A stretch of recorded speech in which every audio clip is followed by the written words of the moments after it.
Kabanata 461. Natigilan si Chad. Galit ba siya? Ano ang sinusubukan niyang gawin? Lumeksi siya sa kanto ng sobrang bilis. Ang lakas na centrifugal force ay malaki, ang kotse ay lilipad palabas. Sa sobrang takot ni Edith ay namumutla ang kutis niya. Baliw talaga si Thomas. Napaikot niya ang kanto sa sobrang bilis. Tinusubukan ba niyang magpakamatay? Erg. Isang lalaki si Edith, ngunit takot na takot siya kaya't sumisigaw siya na parang isang babae. Labis ang pagkakaba niya. Gayunpaman, nanatiling kalmado pa rin si Thomas. Ang kanyang mga gulong daw maikit malapit sa lupa.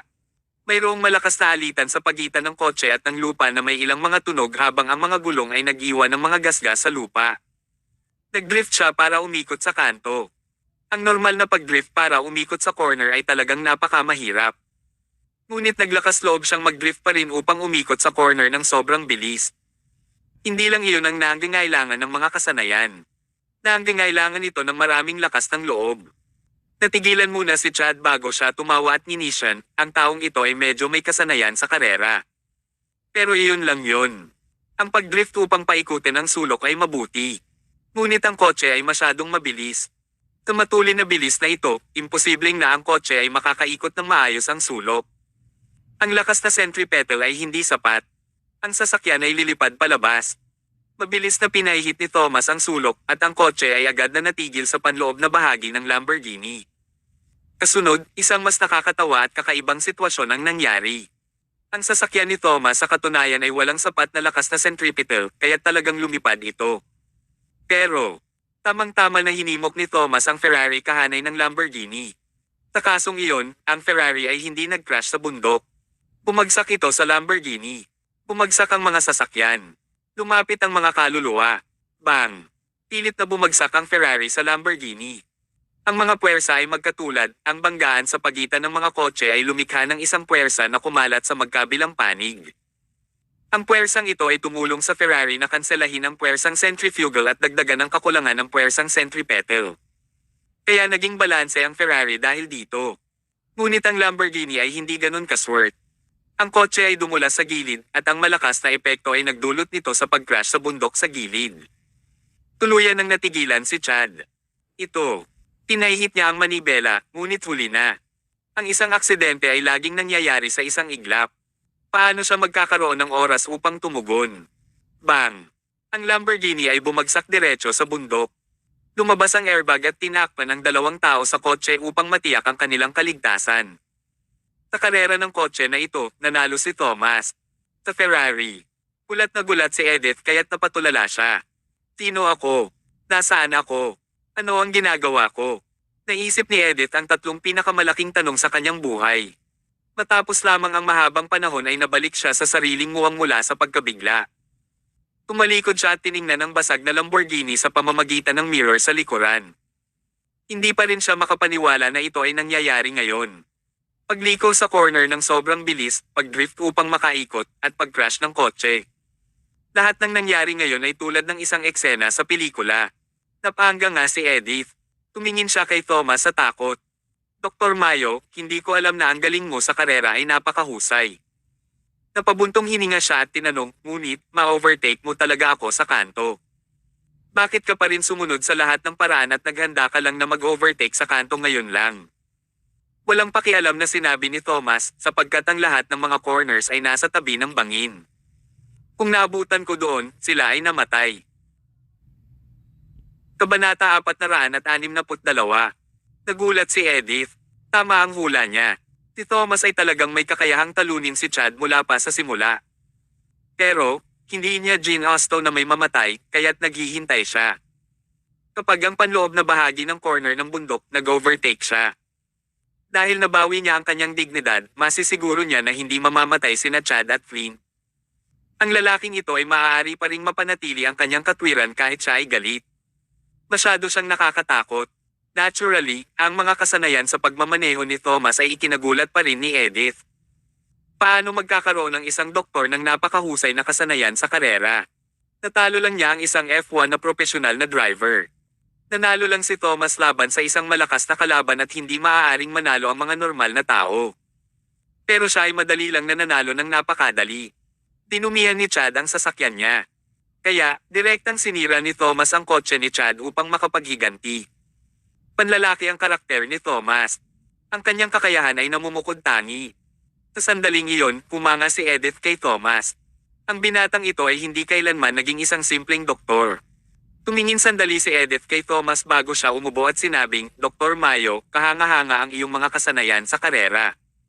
Maaari ka bang sumang-ayon sa aking hiling? Ginoong Barlow, sabihin mo na ang iyong hiling.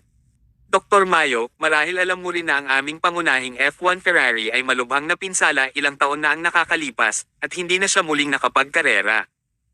Ang pangkat ng karera ngayon ay nangangailangan ng isang pinuno upang akayin ng lahat na sumulong. Mahigpit na tinitigan ni Edith si Thomas. Sa palagay ko magagawa mo ito. Medyo nagulat si Thomas. Hindi niya kailanman inaasahan ang kahilingang ito. Upang maging isang profesional na driver ng karera.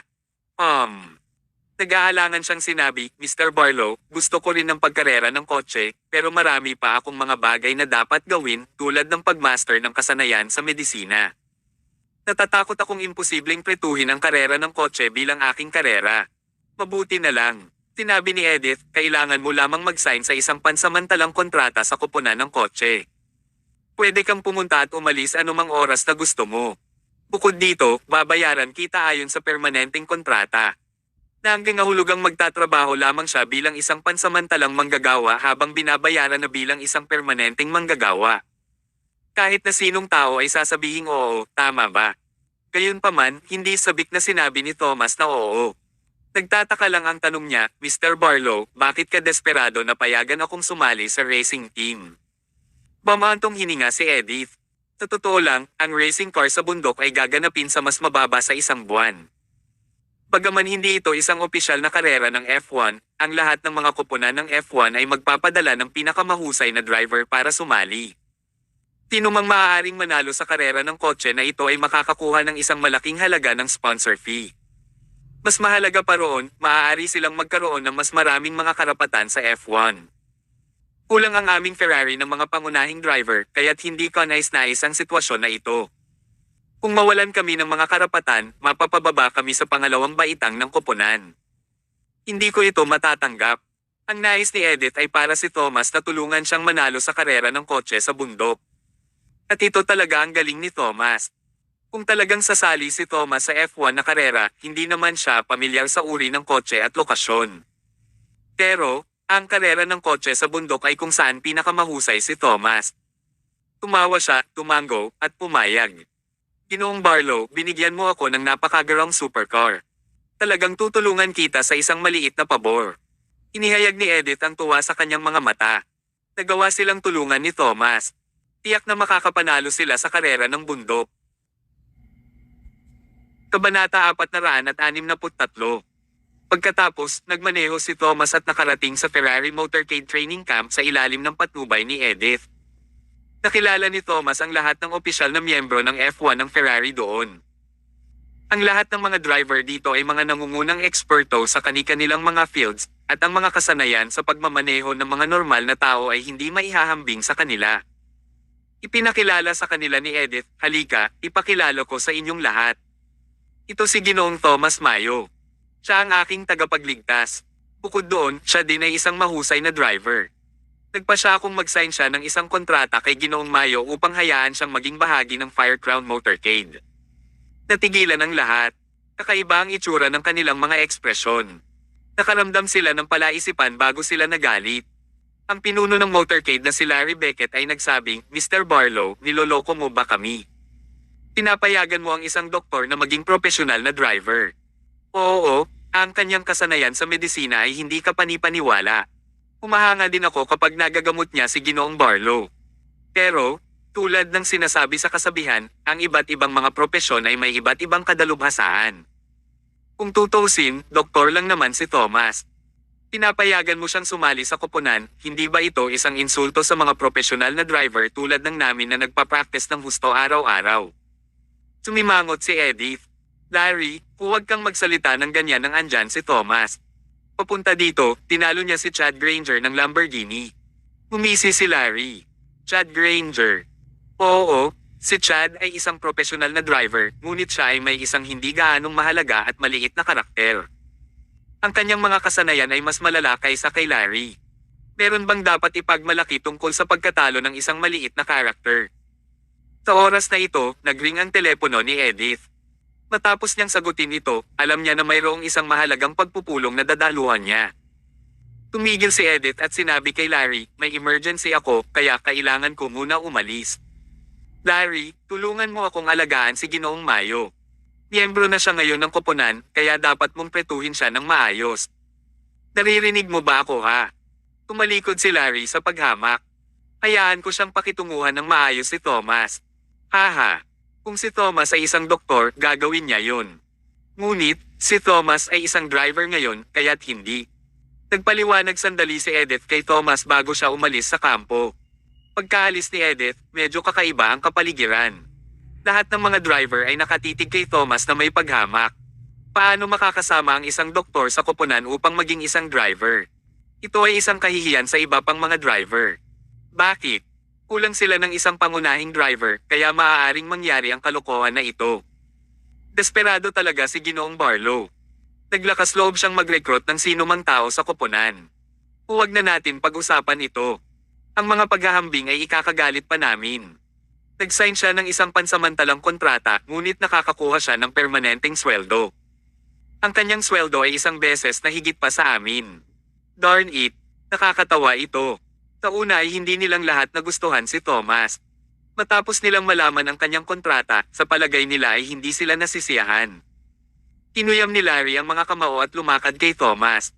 Tinulyapan niya ang bagong kotse ni Thomas at naramdaman na hindi siya nasisiyahan. Alam niyang ito ang bagong supercar na sadyang ginawa ni Edith. Kahit na hindi siya kwalipikado na magmaneho nito. Ngunit, madali itong ibinigay kay Thomas. Labis na hindi nasiyahan si Larry. Ibinaba niya ang kanyang boses at sinabing, Thomas, wala akong pakialam kung gaano kakalapit kay Ginoong Barlow. Pinuno ako ng motorcade na ito. Dahil sumali ka sa amin, kailangan mong makinig sa akin. Umiti ng mahina si Thomas. Kaya, ano ang gusto mong gawin ko?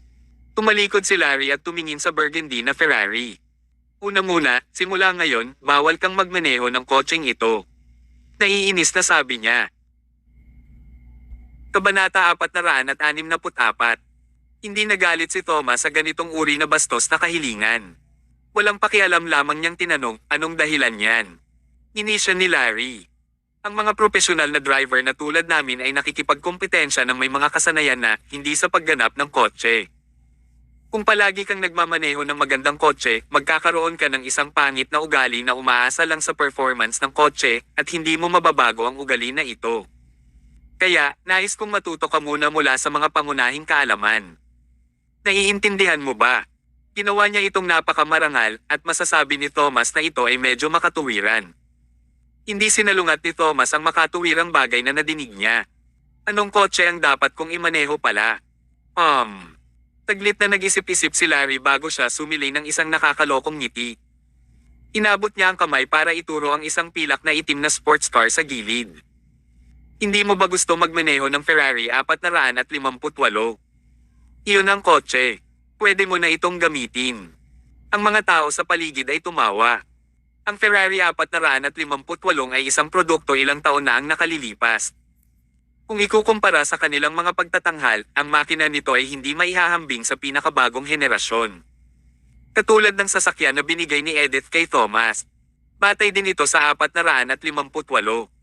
Ang lahat ng mga accessories nito ay ang pinaka-latest na version, kaya't ang bilis nito ay napakabilis. Ang matandang sasakyan na iyon ay mas mabagal. Ang lakas nito ay ilang antas na mas masahol kaysa sa bagong kotse. Sa totoo lang, iyon ang ginamit na sasakyan ni Larry. Hindi niya ito namaneho ng mahabang panahon at halos isang taon na mula nang iwan ito doon. Hindi naman nagreklamo si Thomas. Inabot niya kamay niya para makuha ang susi at lumakad sa 458. Inabot niya para i-flick ang alikabok, tumango, at sabihin, ang kotseng ito ay mahusay. Mahusay.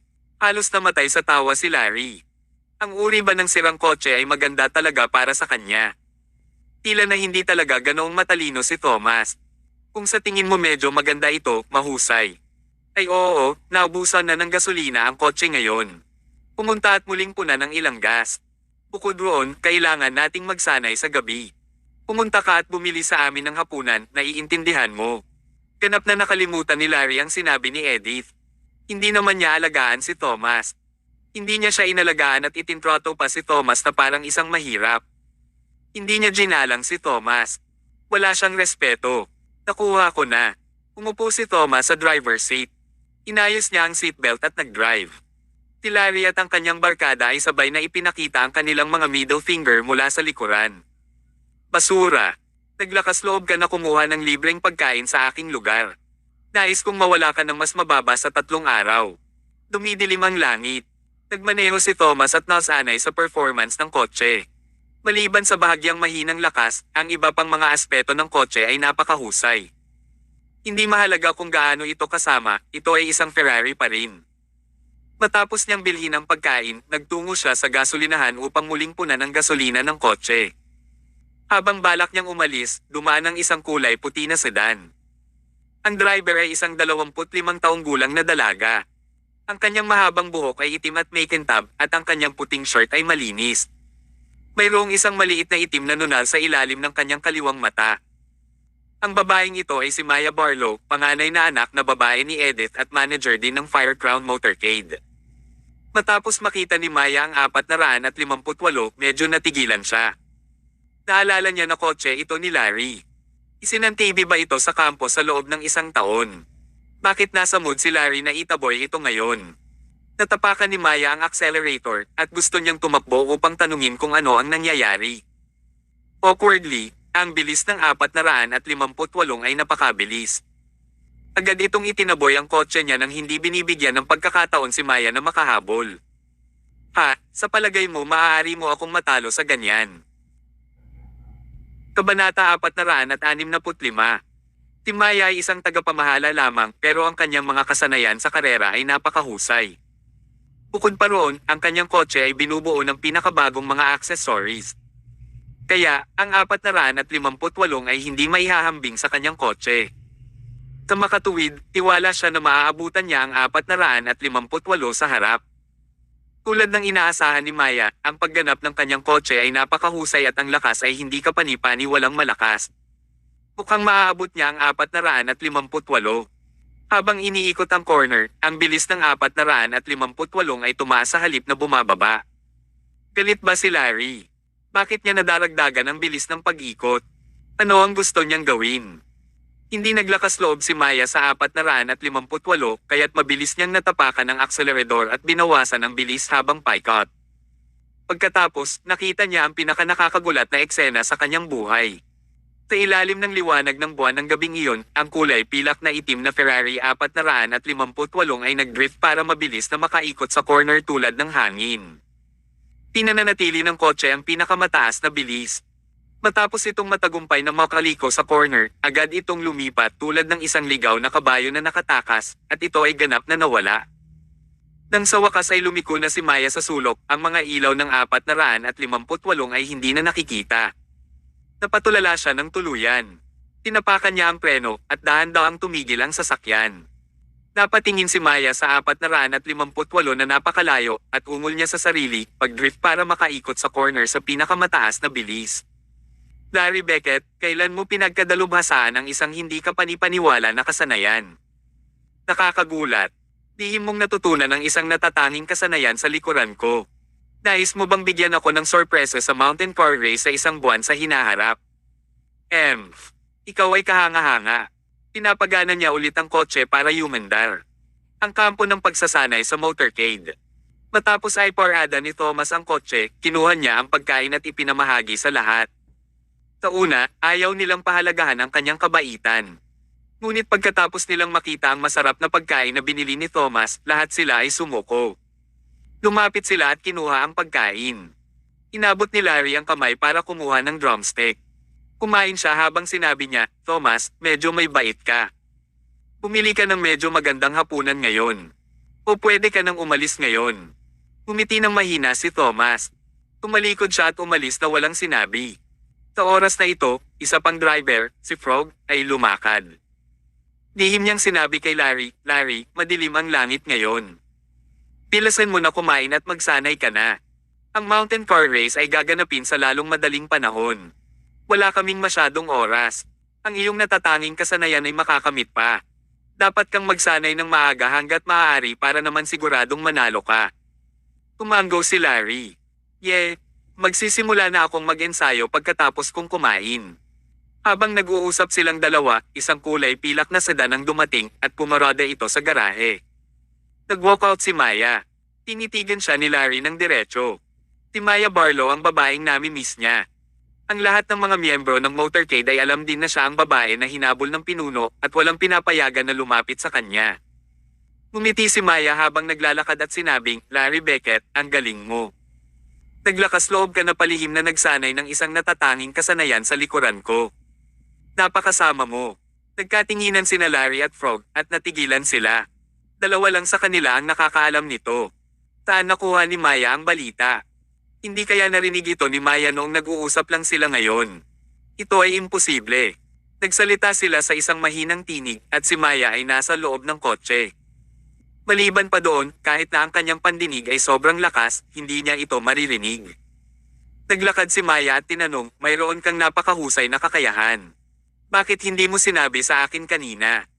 Umisi si Larry at bumulong, "Sa totoo lang, hindi ko pa lubusang napagtutuunan ang aking mga kasanayan, kaya hindi ko sinabi sa iyo. Bukod pa doon, ito ay itinuturing na confidential na impormasyon. Naghahanda ako na bigyan ng sorpresa ang aking mga kalaban sa mountain car race. Hindi mo ito pinagkadalubhasaan." Medyo nagulat si Maya.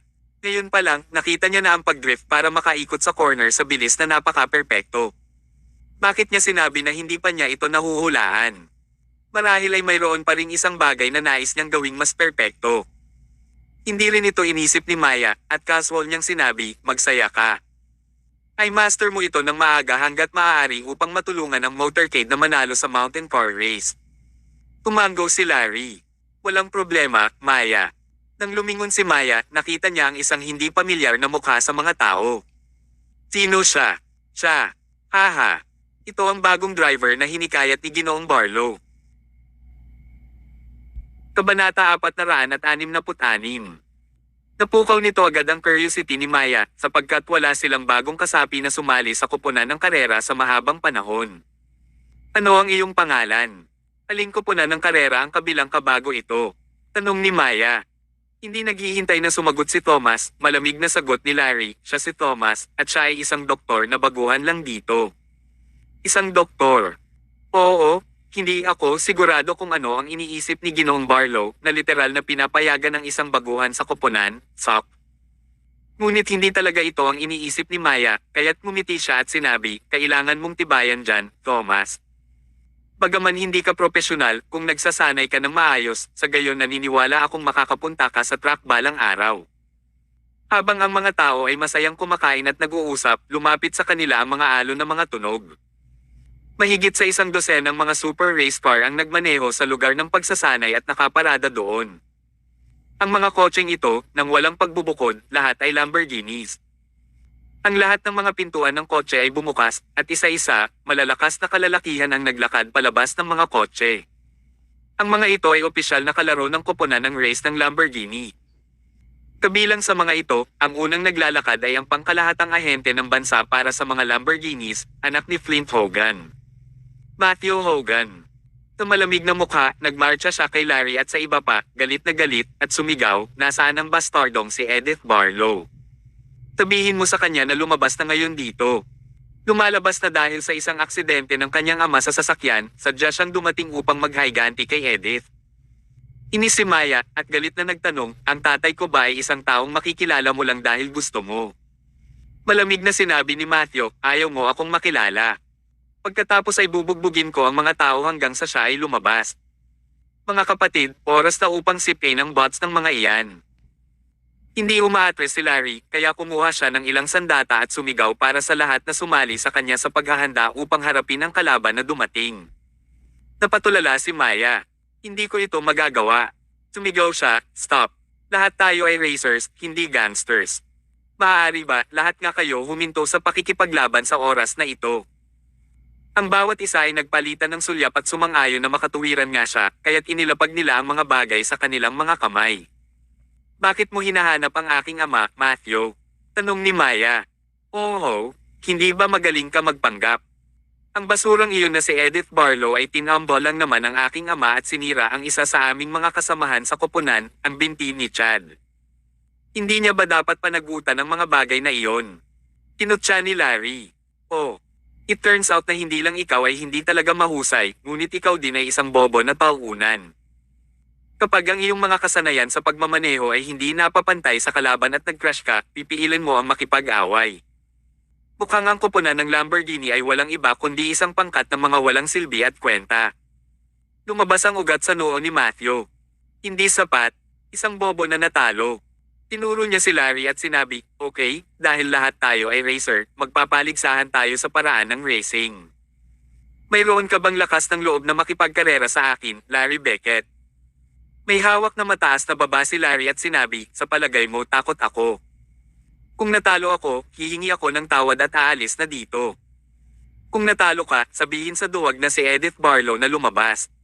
Sabi ni Matthew, walang problema. Pagkatapos sumunod ka sa akin. Tumalikod si Matthew at ang kanyang gang, sumakay sa kanilang mga sasakyan, at dahan-dahang nagmaneho palayo sa lugar ng pagsasanay. Si Larry at ang iba pa ay sumakay sa kanilang sariling mga kotse at sinundan sila. Tungkol naman kay Thomas, tahimik niyang sinundan ang mga ito sa kanyang kulay abong itim na Ferrari 458 na dumadaan sa likuran nila.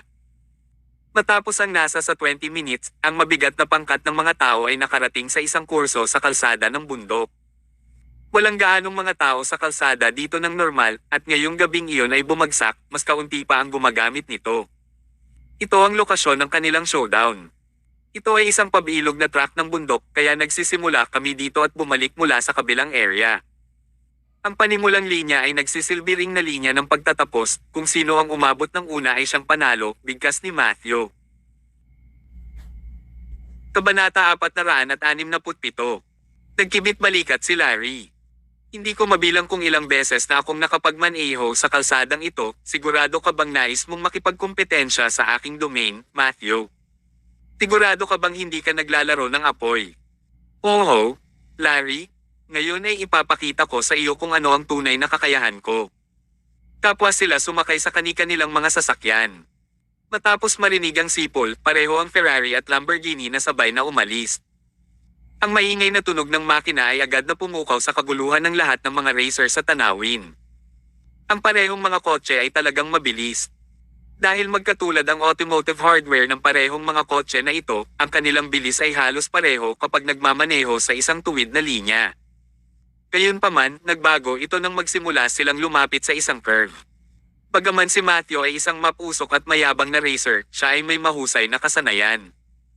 Sa bawat oras na nagmamaneho siya sa isang curve, ginagawa niya ito ng ganap na kontrol at tumpak. Ang pagbawas, pag-corner, pagbilis, at pagpapalakas ay pawang ginagawa sa isang smooth na paggalaw na walang iniiwan na lugar para sa mga pagkakamali. Si Larry ay hindi kasing kawaila hilakbot. Pero siya ay tulad ng pagkakaiba sa pagitan ng 2090 marka at 100 marka kahit na ito ay isang maliit na pagkakaiba lamang, ayon sa layunin naruroon pa rin ito sa marka ng mga mahuhusay. Pagkatapos ng bawat curve, si Larry ay mahuhuli sa likod ng kaunti. Pagkatapos ng ilang mga kurba, itinapon si Larry sa kalahati ng haba. Kahit anong pilit niya, hindi niya kayang maabutin ito. Tila ba sinasadya ni Matthew na panatilihin ang distansya sa pagitan nila, pinipilit niya ang sarili na kalahati ng haba na nauuna kay Larry, at only then nakuha niya na tumawid sa finish line. Nangangahulugan ito na ang tunay na potensyal ni Matthew ay may maipakita pa. Huminto ang mga sasakyan. Tinutya siya ni Matthew habang lumalakad, iyon lang ba ang nakuha mo, pinuno ng koponan ng racers ng Ferraris Fire Crown. Nagpakita lamang ako ng 70% ng aking mga kakayahan, at madali ko na kayong natalo agad. Oo, kung ang leader ng aming koponan ang lalaban sa iyo, hindi ka ba maiihi ang iyong pantalon dahil sa takot noon?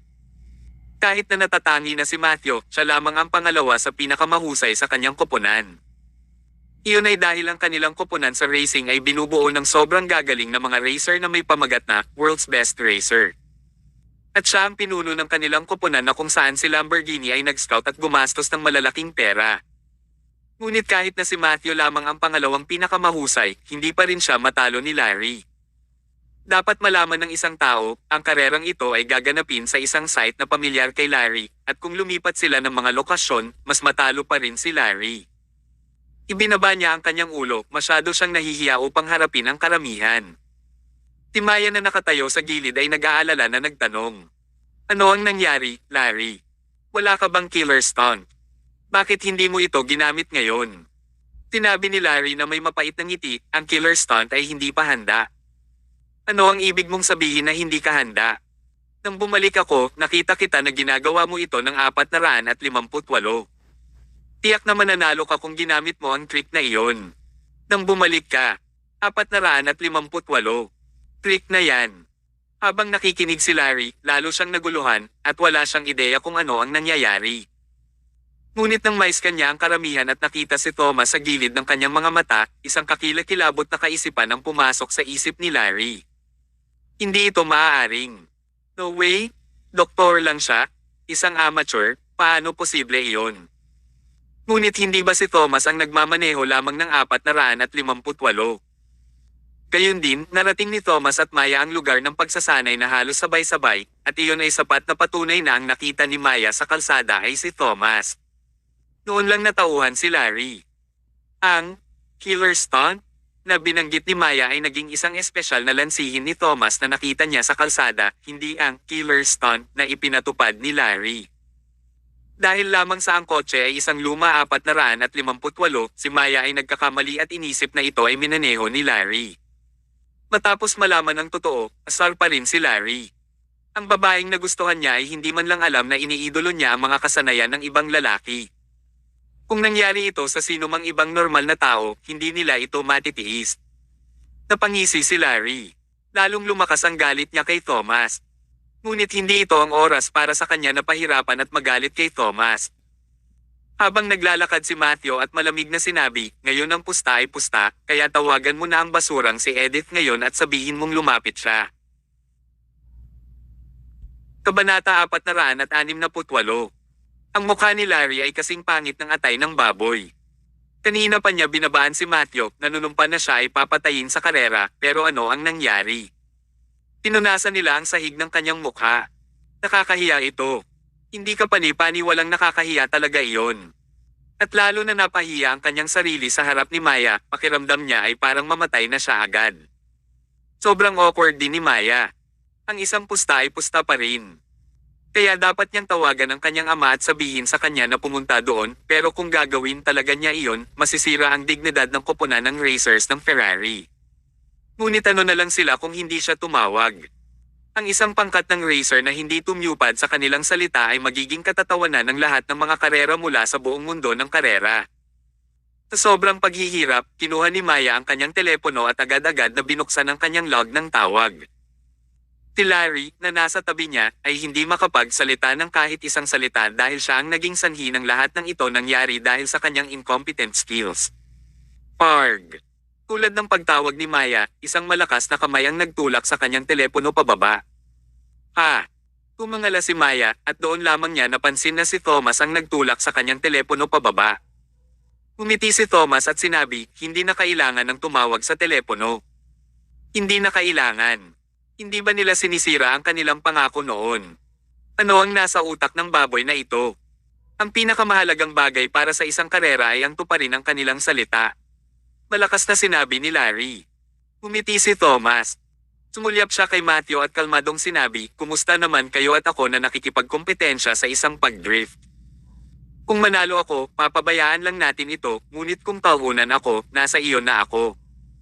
Pasulyap-sulyap si Matthew kay Thomas at tinanong, sino ka? Ang pangalan ko ay Thomas, at ako ay isang bagong miyembro ng koponan na ngayon lang sumali. Bagong miyembro ng koponan. Umuso si Matthew, ano ang kwalifikasyon ng isang baguhan upang hamanin ako? Hindi ba ako magiging abala mula umaga hanggang gabi kung may basurahan na dumating upang hamanin ako at tinanggap ko lang ito ng basta-basta? Umalis ka sa harap ko. Umiling-iling si Thomas at sinabi, ngunit wala kang pagpipilian kundi makipagkompetensya sa akin sa isang kadahilanan. Oh, sa totoo lang, hindi mo kailangang makipag-usap kay Ginoong Barlow. Ang pakikipag-usap sa akin ay sapat na. Napatawa si Matthew, bakit? Mas malaking shot ka ba kaysa kay Edith Barlow? Ang ibig kong sabihin ay, inosente si Ginoong Barlow. Sa araw na iyon, siya ay pasahero lamang sa sasakyan. Ang nagmaneho at nagpabagsak kay Chad Granger ay ako, nailang nasabi ni Thomas. Ang buo at karamihan ng tao ay parang patay sa tahimik. Ang mga mata ng lahat ay nakatingin kay Thomas at lahat sila ay may gulat na ekspresyon sa kanilang mga mukha. Noon lamang naalala ni Larry na nang ailapit ni Edith si Thomas na puno ng mga kaguluha ang kanyang mata at sinabi din niya na natalo ni Thomas si Chad. Ang salarin pala ay si Thomas. Galit na sigaw ni Larry, basura ka, lahat ng ito ay nangyari dahil sa iyo. Nakakahiya ka talaga sa aming pangkat ng mga racers. Hindi naman ganoon kalala ang magdulot ng gulo sapagkat magiging maayos naman iyan kung maaayos mo ito. Ang totoong kahihiyan ay kapag ang ilang mga tao ay wala namang kakayahan ngunit tumatahol pa rin tulad ng isang aso kapag nawala sila, malumanay na idinagdag ni Thomas. Kupitin ang basurang yan. Tinaas ni Larry ang braso at balak na suntukin ito si Thomas pero pinigilan siya ni Maya. Larry, hindi ka ba nahihiya? Tumbit ni Maya na may steely face. Tinuyam ni Larry ang panga at umatras. Si Matthew naman sa kabilang panig ay galit na galit din. Ikaw ba talaga ang nagmamaneho ng kotse? Malamig niyang sinabi matapos ang pagtitig kay Thomas ng higit sa 10 segundo. Oo. Ang isang newbie na tulad mo, may ganoong uri ng kakayahan. Mali ang sinabi mo, naging bagong miyembro ako ng pangkat ng lahi dahil may kakayahan ako, sagot ni Thomas, ang kanyang labi ay bahagyang na-curve pa itaas. Hindi bobo si Matthew, kaya naintindihan niya kaagad ang ibig sabihin ni Thomas. Kabanata 469. Ang ibig niyang sabihin ay iyon, dahil hinahangaan ni Edith ang mga kasanayan sa pagmamaneho ni Thomas, kaya't gumawa siya ng isang pagbubukod at inaalok siyang sumali sa koponan. Okay, tingnan natin kung ano ang nakuha mo. Halika, hamanin kita sa isang race. Teka, ano pa ba ang gusto mo? Tanong ni Matthew. Pinagpalit ni Thomas ang kanyang kaliwang braso sa loob ng kanyang damit. Tinabi sa isang tao na tanggalin ang isa sa kanyang mga sapatos na sapatos at gamitin ito upang itali ang maluwag na dulo ng kanyang kaliwang manggas. Bilang isang resulta, si Thomas ay ngayon ay isang sandata na. O sige, magsimula na tayo, mahinahon na sinabi ni Thomas. Ha? Anong ginagawa mo? Nais mo bang makipagkompetensya sa akin sa kondisyong yan? Inalang tanong ni Matthew. Tumanggo si Thomas at sinabing, kaya, upang maglaro ng patas, madali lang ako para sa iyo at gagamitin mo lang ang isang braso. Walang sino man sa buong karamihan ang nakapagbigkas ng isang salita. Si Thomas, isang rookie, isang newbie na dating doktor na lumipat lamang sa mga kabukitan, ay hindi ba medyo masyadong nababaliw?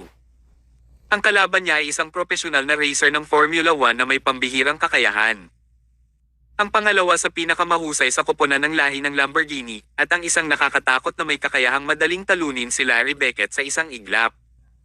Ngunit nais ni Thomas na makipagkompetensya sa karera na may isang braso lamang. Sino ang minamaliit niya? Napaka-imposible para sa isang normal na tao na patuloy na magmaneho ng kotse gamit ang isang kamay, lalo na kung makipagkompetensya sa isang karera gamit ang isang kamay. Napakahirap nito. Nakaharap sa ganoong sitwasyon, sinabi ni Matthew na may galit na ekspresyon, Thomas, hindi mo ba masyadong minamaliit ang mga tao? Kung nais mong ay respeto ka, ang gawin mo ay magsalita lang sa iyong mga kakayahan, mahinahon na sinabi ni Thomas. O sige, ngayon ipapakita ko sa iyo kung ano ang aktwal na kasanayan. Walang balak na magtago si Matthew, kaya't binabalak niyang gamitin ang lahat ng kanyang mga kasanayan ngayon, at santukan, si Thomas sa pulp, doon lamang niya mailalabas ang galit na ito. Paano naglakas loob na makipagkompetensya siya na isang kamay lamang ang gamit, ang ganitong uri ng mayabang na ugali, kinailangan ibigay sa kanya ni Matthew ang kanyang isip. Pagkatapos nito, sumakay na ang dalawa sa kanilang mga sasakyan. Nang huminto ang dalawang kotse sa panimulang linya, ang karamihan ay nag-wild muli. Patuloy na minaneho ni Matthew ang kanyang paboritong Lamborghini na mayroong nangungunang performance at teknolohiyang pinakamataas. Gayunpaman, nagmamaneho lang si Thomas ng isang Ferrari 458. Ito ay isang modelo na ilang taong gulang na at nasa bingit na ng pag-phase out. Ang pagmamaneho ng 458 ay magiging sobrang cool kung ikaw ay isang regular na tao. Gayunpaman, para sa isang profesional na karera, ang pag-drive ng kotse na ito ay hindi pa maisasalalay sa kanilang inaasahan. Kung magmaneho siya ng ganoong uri ng kotse, wala na siya sa karera mula pa nung una. Thomas, wala ka ba sa iyong pag-iisip? Bumaba ka mula sa otomatikong kotse na iyon at baguhin mo yan gamit ang aking pinakabagong Ferrari. Mula sa buong karamihan, ang aking kotse lamang ang nakakalaban sa kotse ni Matthew sa mga tuntunin ng pagganap. Nag-aalalang sigaw ni Larry. Hindi na kailangan, sabi ni Thomas habang umiling-iling siya. Natigilan ang lahat. May mali ba sa utak ni Thomas? Bakit?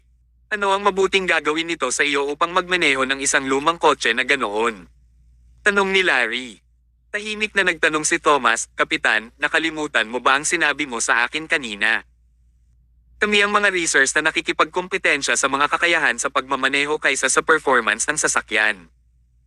Ang pagmamaneho ng kotse na may mataas na performance ay lumilikha ng isang malakas na pag-asa na mahirap masira kung ang isang tao ay masasanay. Kaya, nais kong magmaneho ng kotse na may mas mababang performance dahil sa paraang iyon mapapahusay ko ang aking mga kasanayan. Hindi makapasya si Larry kung iyak ba o tatawa. Literal na nais niyang mahukay ang utak ni Thomas at tignan na puno ba ng tubig ang kanyang ulo. Dahil hindi niya ginusto na magmaneho si Thomas ng isang nagandang kotse, binuo niya ang mga salitang ito ng parang hinulaan lang, pero bakit maniniwala ito kay Thomas? Siya ay isang kumpletong psycho. Thomas, ako. Talagang gusto kitang sakalin hanggang sa mamatay ka. Kabanata 470. Sa nag-aapoy na publicity, pinili pa rin ni Thomas ang hindi napapanahong vintage car at nagpatuloy sa karera kasama si Matthew. Hindi lang niya pinadali ang lahat sa paggamit ng sa isa lang na braso, ngayon ay gagamit pa siya ng isang mas matandang kotse. Si Thomas ay talagang walang regards para kay Matthew. Kasunod sa tunog ng sipol, sunod-sunod ang pag-rev ng dalawang kotse. Sa mataas na performance ng Lamborghini at ang makina nito na tumatakbo sa buong lakas, ang kotse ay nag-zoom out sa isang iglap ng mata. Ang Ferrari 458 sa kabilang banda ay napakabagal ng pagsisimula. Sa simula pa lang ay mas mabagal ang kalahati ng kumpara sa iba. Tinakpin ni Larry ang kanyang mga mata at sinabing, ang lokong yun. Ang karera ay hindi pa nagsimula na siyang kalahati ng napakabagal, paano siya makakahabol pagkatapos? Katulad lamang ng sinabi niya. Walang ganap na paligsahan sa pagitan ng dalawang kotse. Ang mga ingay ng makina ng Lamborghini ay tumago sa kalangitan at habang ang kotse ay umuungos pasulong, nag-iwan ito sa daanan ng mga spark at kidlat. Ang bilis, mahirap ito ilarawan. Naramdaman ni Matthew ang isang bakya sa kanyang puso dahil walang sino mang tumingin sa kanya ng ganoon sa buong buhay niya. Nais niyang bayaran ni Thomas ang presyo ng pagmamaliit sa kanya. Ninais niyang hindi lamang manalo, ngunit ang lubos na mangibabaw. Dahil ang mga pagkakaiba sa performance sa pagitan ng dalawang kotse ay napakaganda, walang duda na ang Lamborghini ay nangunguna na may 4th o 5 haba na kalamangan sa tuwid na kalsada. Ang sitwasyon ay madaling may isang salita. Durog. Itinaas ng mga tauhan ng Lamborghini ang kanilang mga braso at nagsaya. Anong uri ng mga moron ang nasa koponan ng Ferrari? Nais mong manalo pero nagmamaneho sila ng isang lumang kotse. Nababaliw na ba sila? Walang kakaiba doon, pagkatapos ng lahat ng kanilang pinuno ay parang baguhan lamang. Ang isang kawal na walang kakayahan ay isang sundalo lamang, pero ang isang walang kakayahan na komandante ay maglalabas ng isang pangkat ng mga walang kakayahan na sundalo. Kapag ang kapitan ng koponan ay nagpakatalo, ano ang aasahan mo sa natitirang pangkat? Ang kompetisyon na ito ay walang suspense. Kahit na ang lahat ng koponan ng Ferrari ay may suot na galit na ekspresyon, wala pa rin silang sapat na dahilan para makaganti. Sa track ng lahi, ito ay isang orihinal na kasalanan kung hindi ka sapat na mabuti. Kung hindi ka kasing bilis ng iba, karapat-dapat kang year-ocon sa ilalim ng kanilang mga paa. Ito ay isang itim at puting lugar kung saan walang ganoong bagay na dying in standing.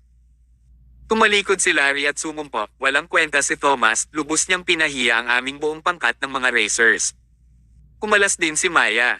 Sa una ay ipinapalagay niya na dahil smug si Thomas.